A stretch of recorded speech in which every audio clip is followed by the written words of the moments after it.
Mēs atrodamies burvīgā Kurjānavas ezera krastā.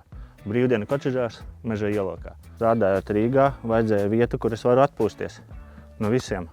Un mēs sludinājumā ieraudzījām šo vietu burvīgo Pārdavās.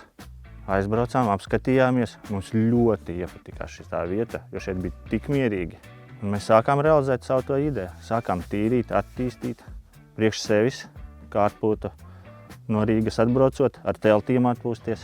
Sākām tādu realizēt kā sapni, īstenot sapni.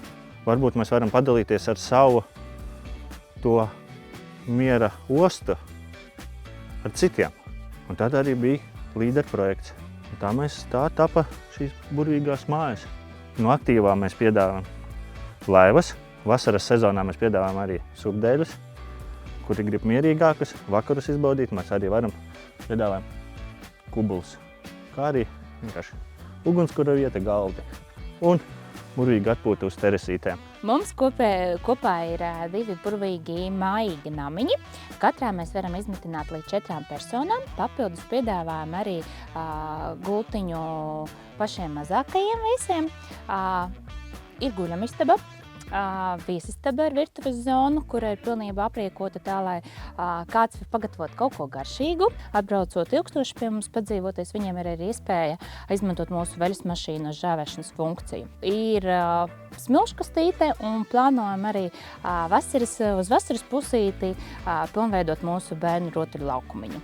Mēs iesakām, novēlam iet un darīt, nenobīties no savām idejām, jo tās ašās idejas ir pašas tās labākās. Mēs tam esam spilgts pierādījums.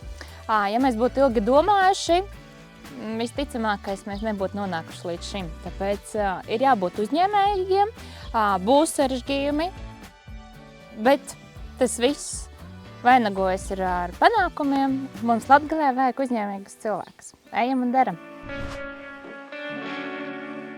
Prieks par uzņēmīgiem, drosmīgiem cilvēkiem, kas arī šeit, Latgalē, pierobežā, Ludzas novadā, saskata iespējas uzsākt un attīstīt uzņēmēju darbību.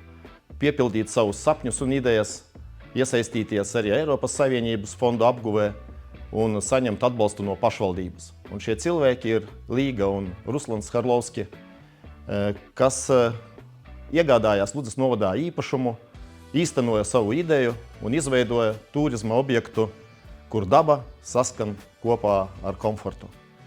Novēlu jums veiksmi, attīstību un jaunu ideju un sapņu piepildījumu.